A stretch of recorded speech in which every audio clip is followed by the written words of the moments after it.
Are you struggling with facial redness, pustules, spots, or just irritated skin? Keep watching to learn a holistic approach to rosacea and its treatment in today's video. If you're new here, I'm Dr. Finbar, a family doctor now specialising in dermatology, and on this channel I help you learn to love the skin you're in and enhance your skin health for longevity. Now, I often tell my patients that a flare-up in their rosacea is similar to how a warning light flashes on the dashboard of a car. Just as the car has sensors built in to let you know it needs some attention or a trip to the garage, so too can our bodies communicate with us and warn us that something is wrong. The problem is that we don't understand the message, as facial redness doesn't tell us exactly what or where the problem is, and it can lead to further frustration and psychological upset. This is why today I'm taking a holistic approach to the management of rosacea. What it is, how it affects your emotional health, lifestyle and dietary factors. I'll also cover prescription medical treatment options, so be sure to watch to the end of the video for all of that information. Rosacea is a chronic inflammatory skin condition characterised by facial redness, small bumps and visible blood vessels. It commonly affects the cheeks, nose and forehead, but it can also appear on the neck, chest and ears. There are several types of rosacea. Now I'm not going to go deep into all the individual subtypes in this video, but it's important to know a little bit about them, as different interventions may be required for each subtype from a dietary and a medical stance. The subtypes include papules and pustules. These dome-shaped papules often appear in clusters with or without pustules. Some patients develop deeper nodules also. Then we have flushing. Frequent and prolonged flushing is common with rosacea, but is more noticeable in patients with lighter skin. Telangiectasias are dilated blood vessels commonly visible in patients with rosacea. In-depth examination of rosacea patients with darker skin may also reveal these changes, even if they aren't immediately visible to the naked eye. Rosacea can affect the patient's eyes. Some of the most common signs or symptoms around the eyes include bloodshot eyes, redness around the eyelid margin, styes, crusty accumulation at the base of the eyelashes. Phimotic changes to the patient's skin include a bulbous appearance of the nose, glandular hyperplasia or overgrowth and skin thickening. I should also mention perioral dermatitis, as some researchers consider perioral dermatitis to be a variant of rosacea. Perioral dermatitis is a rash that appears around the mouth and nose, and it's often mistaken for acne. So although there are seemingly multiple subtypes and variants of rosacea, the common condition of rosacea isn't just about the rash. The psychological and emotional effects can go well beyond the visual rash. What causes rosacea is not an easy question to answer. Now, while there's a strong hereditary component to rosacea, having the genetics for it doesn't mean that you're destined to get it. There's strong links also between rosacea and gut health, and I'll be talking about that in more detail soon. Rosacea has multiple triggers that contribute to its development and severity. So if you want to get rid of your rosacea, it's best to take a holistic approach that addresses all these areas which I'm going to talk about, namely emotional health, lifestyle and dietary measures, and then medical treatments. Now, while there are certain things that seem to trigger most rosacea sufferers, like sunlight, other triggers such as dietary triggers like eating tomatoes or nightshade plants may only affect a small number of rosacea sufferers. Occasionally, rosacea can be brought on by or made worse by the use of steroid creams given to treat eczema. I think emotional health is often ignored, misunderstood or brushed over by doctors as we reach for our prescription pads. Now, under emotional health I include your mental health, mindset, spiritual health and health in our relationships.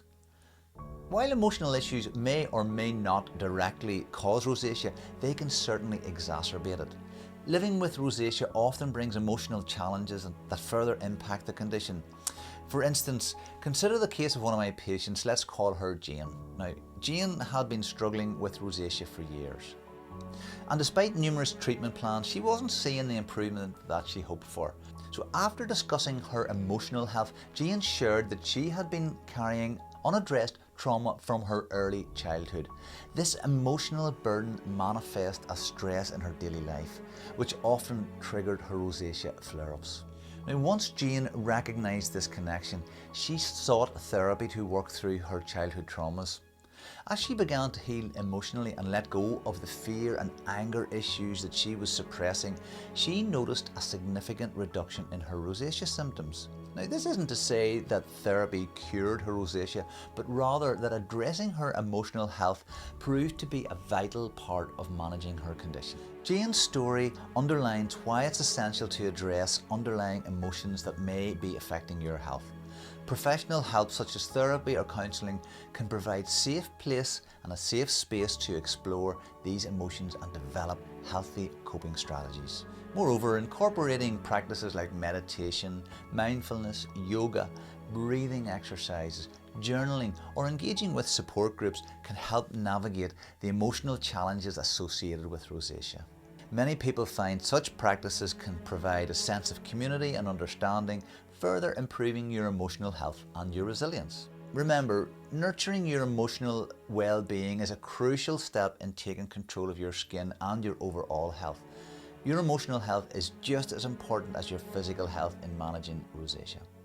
Now, I'd love to hear about your own experiences or thoughts in the comments section below in relation to emotional health. I do read them all and I reply to as many as I can. I hope you're enjoying this content. If so, please hit the like button and consider subscribing to the channel. Let's move on to look at lifestyle and other dietary factors. Starting with sunlight. Sunlight can make rosacea symptoms worse. The UV rays or the ultraviolet rays from the sun create substances known as reactive oxygen species in the skin that lead to inflammation or swelling and redness. Now, this inflammation can trigger your immune system in a way that increases certain molecules in your skin that are connected to rosacea. Also, these same sun rays can boost signals in the skin that help blood vessels grow. And this might be why people with rosacea often have small, widened blood vessels known as telangiectasias on their skin. Sunlight can also weaken the structures that support your skin, like collagen and elastin. This could make rosacea worse by interfering with the natural drainage process in your skin. Because of these effects, it's especially important for people with rosacea to protect their skin from the sun. You may need to trial a variety of sunscreens before you find one that suits you. Most people find that they need a mineral sunscreen with ingredients like zinc or titanium, which reflect the sun rays and manage rosacea symptoms better. There are also some chemical sunscreens which do a good job at reducing the skin's redness. But it's not just UV sunlight though, it's also things like cold weather, wind and hot weather or indoor heating can also flare rosacea. Let's discuss alcohol. Now, it's becoming clear that even small amounts of alcohol aren't the best thing that we can do for our health and longevity. In relation to rosacea, research has shown that alcohol worsens the flushing or the redness. This study has shown that alcohol consumption can increase the risk of a certain type of rosacea called inflammatory rosacea. This conclusion was based on a review of multiple studies that compared people who drink alcohol with those who don't. Interestingly, the risks seem to be higher in men than in women. Now, anyone interested in their health knows that smoking and vaping for that matter is bad for them. This systematic review and meta-analysis aimed to examine the relationship between rosacea and smoking. They analysed 12 studies which included over 50,000 patients with rosacea and 80,000 controls. And when they looked at specific subtypes of rosacea, they found a few interesting patterns. Smoking appeared to increase the risk of two specific types of rosacea, namely the popular pustular rosacea characterized by redness and swelling and acne-like breakouts, and like alcohol, the inflammatory rosacea, and it's characterized by the thickening of the skin and enlargement, often resulting in that bulbous shaped nose. But interestingly, and I'm nearly afraid to tell you this, they discovered that current smokers, those who were smoking at the time of the study, seemed to have a slightly decreased risk of rosacea, while ex-smokers, those who had previously smoked but had quit, they had an increased risk of rosacea. Now obviously this does not mean that you should smoke to reduce your rosacea. Exploring the link between diet and rosacea is a topic so vast it could easily fill its own separate video. Now, if you'd like me to delve deeper into that, drop a comment below. Now, what role does diet play in managing rosacea? According to a survey conducted by the National Rosacea Society, almost 80% of the 400 patients surveyed reported that they had made changes to their diet due to rosacea, and of these, an impressive 95% observed a reduction in flare-ups, underscoring the potential influence of dietary habits on this skin condition. Now, to better understand the relationship between diet and rosacea, let's turn to this scientific paper that specifically investigated this connection. It was found that foods triggering rosacea can generally be grouped into 4 categories. Firstly, we have hot foods. Secondly, alcoholic beverages. And then thirdly, foods containing capsicum like spices and peppers, and then foods containing cinnamaldehyde such as tomatoes, citrus fruits, cinnamon and chocolate. Now you might wonder, why these foods? Well, it turns out that they can activate certain channels in skin cells known as transient receptor potential channels. Now, when these channels are activated, they can increase blood flow to the skin, leading to symptoms like redness, flushing, and a burning sensation. However, there's an important caveat. The impact of diet on rosacea symptoms can vary widely from person to person. While some individuals may find certain foods trigger their symptoms, others have no effect with it at all. And this makes it challenging to come up with a set of dietary guidelines that would apply universally to all rosacea patients, but in a minute I'm going to try with my own recommendations anyway. Some foods have been noted to potentially have effects against certain forms of rosacea. For instance, omega-3 fats found in foods like oily fish, walnuts, flax seeds may help safeguard against ocular or eye rosacea. I'll share my dietary recommendations shortly, but before I do that, I want to talk a little bit about gut health. While more research is certainly needed, it's becoming increasingly clear that gut health plays a significant role in rosacea. This suggests that strategies targeting gut health could be promising areas for research for rosacea treatment. To understand the role our gut health plays in conditions like rosacea, we need to talk about the gut microbiome.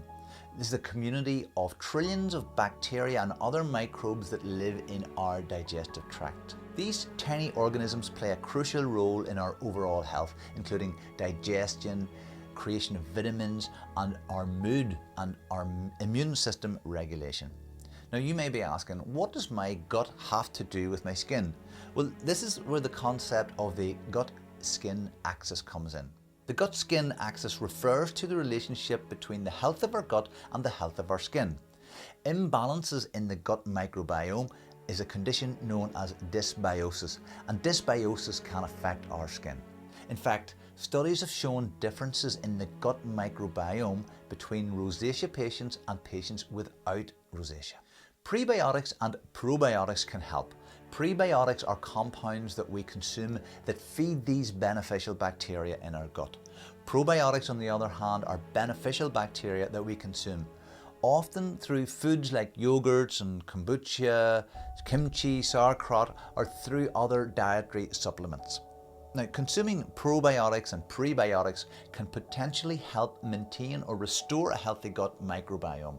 Recent research suggests that probiotics like Lactobacillus casei could have a positive impact for rosacea symptoms. For example, one Australian study reported a significant improvement in rosacea symptoms after participants took a Lactobacillus casei probiotic supplement over 8 weeks. It's thought that the probiotics might have helped by targeting an overgrowth of a certain bacteria in the small intestine, which is often seen in rosacea patients. However, it's important to note that while these results are promising, more research is needed. In fact, there's an ongoing clinical trial exploring this exact question, so we can look forward to more information on that in the near future. As promised, here are some dietary considerations I recommend to my patients with rosacea. Firstly, keep a food diary and try to identify links with certain foods and your rosacea flares. 2. Avoid processed foods, basically anything in a packet. 3. Avoiding refined sugars and high glycemic foods. Our Western diet is full of processed foods and highly refined carbohydrates. Reduce fluids with a high glycemic index, as these are rapidly digested and absorbed, resulting in markedly wild fluctuations in blood sugar levels. Now this could potentially lead, and does lead, to inflammation, which in turn may contribute to the progression of rosacea. Fourthly, consider an elimination diet, removing foods with cinnamaldehyde like tomatoes, citrus fruits, cinnamon and chocolate, and other foods like spices and peppers for 4 to 8 weeks. Now some people may also benefit from removing dairy from their diet, so this is also worth trialling. Slowly reintroduce foods, if you want to, back into your diet every few days and observe for changes in your skin. Also, try to eat a wide variety of colourful whole foods and fibrous carbohydrates. Basically think vegetables which grow above the ground. Consider adding a good omega-3 supplement, or a prebiotic or a probiotic supplement. I have quite deliberately left the medical management to the last. Working on your emotional health and taking appropriate lifestyle measures as described earlier is crucial on your journey to healing your rosacea.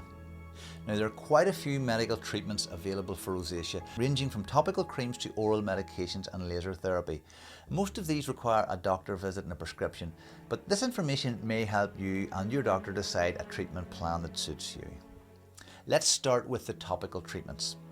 Patients with rosacea have a dysfunctional skin barrier. Therefore, water is lost from the skin and the skin is often sensitive and irritable. So any topical preparations that contain moisture and are not irritant can help rebuild the skin barrier.